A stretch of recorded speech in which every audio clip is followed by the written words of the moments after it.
आक्रोशित जिला सहकारी समिति कर्मचारी संघ ने धान उठाव नहीं होने के कारण भारी संख्या में लोग रैली के माध्यम से नारेबाजी करते हुए जिला कलेक्टर को ज्ञापन सौंपने मुंगेली कलेक्ट्रेट पहुंचे, जहां कलेक्टर के अनुपस्थित में ज्वाइंट कलेक्टर अजीत पुजारी को ज्ञापन सौंपा गया। बता दें, मुंगेली जिला के 105 खरीदी केंद्र में बफर लिमिट से ज्यादा धान रखा गया। बता दें कि शासन के नियम अनुसार 72 घंटे के दौरान धान उठाव होना चाहिए, लेकिन महीनों से डीओ नहीं कटने के कारण परिवहन नहीं हो पा रहे हैं, जिससे कि समिति से धान उठाव नहीं होने से समिति प्रबंधकों की मुश्किलें बढ़ गई हैं। इस संबंध में जिला सहकारी समिति संघ के अध्यक्ष भोला यादव ने बताया कि खुले आसमान के नीचे रखे हुए हैं धान सुखद के साथ बारिश में भीग सकता है। नुकसानी की समिति की जिम्मेदारी नहीं होगी। इसके लिए शासन प्रशासन को लगातार अवगत कराने के बाद भी उठाव नहीं हो रहे। यदि एक सप्ताह में धान उठाव नहीं होने पर आंदोलन करने की चेतावनी दी गई है।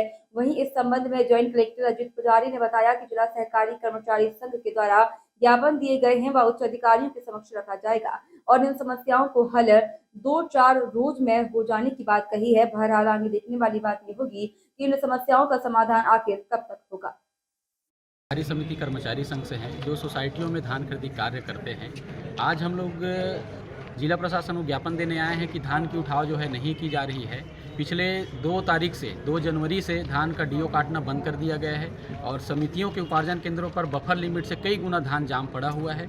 अभी मैसेज मिल रहा है कि 11 तारीख से मौसम भी ख़राब होने वाला है, तो धान जो है ख़राब होगा, जिसकी जिम्मेदारी जो है समिति के ऊपर डाला जाता है, जबकि ऐसा नहीं है।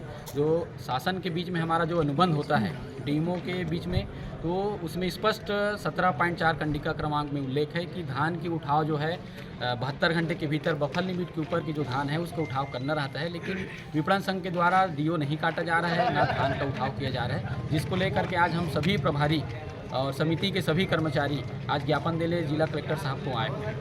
अधिकारी के द्वारा क्या कहे गए हैं? अधिकारी के द्वारा डीओ साहब से बात किए हैं और हमारे आरसीएस साहब से भी बात किए हैं। उनके द्वारा बताया गया है कि 2-3 दिवस के भीतर डीओ काटा जाएगा और धान का उठाव शीघ्र किया जाएगा करके। लेकिन हम जिला संघ की तरफ से सोच रहे हैं कि अगर 10 दिवस के भीतर अगर धान का उठाव नहीं किया जाता है, डीओ नहीं काटा जाता है, तो 21 या 22 तारीख से हम लोग अनिश्चितकालीन डीओ साहब के कार्यालय के सामने धरना प्रदर्शन करेंगे। कलेक्टर महोदय के समक्ष अपनी समस्याओं के संबंध में बातचीत करने आया हुआ था, क्योंकि कलेक्टर महोदय सीएम साहब के आगमन में के मौके पे वहाँ गए हुए हैं।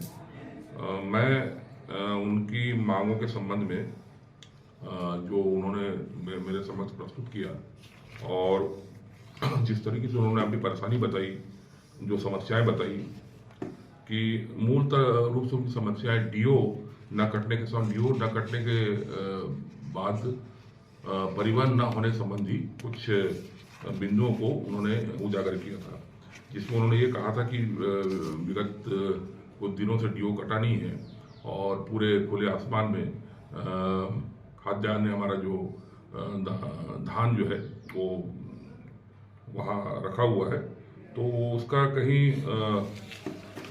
किसी प्रकार का नुकसान ना हो, तत्काल डीओ कटे और उसका परिवहन मिलर्स हो, इस संबंध में उन्होंने अपनी समस्याएं रखी। मैंने इन समस्याओं को यहीं पे से संबंधित अधिकारियों से चर्चा किया।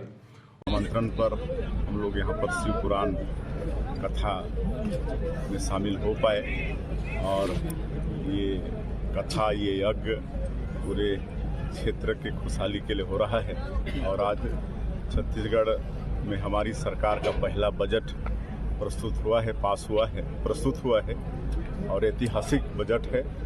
1,47,000 करोड़ का बजट है और ये बजट में पूरे छत्तीसगढ़ के चहुमुखी विकास को ध्यान दिया गया है।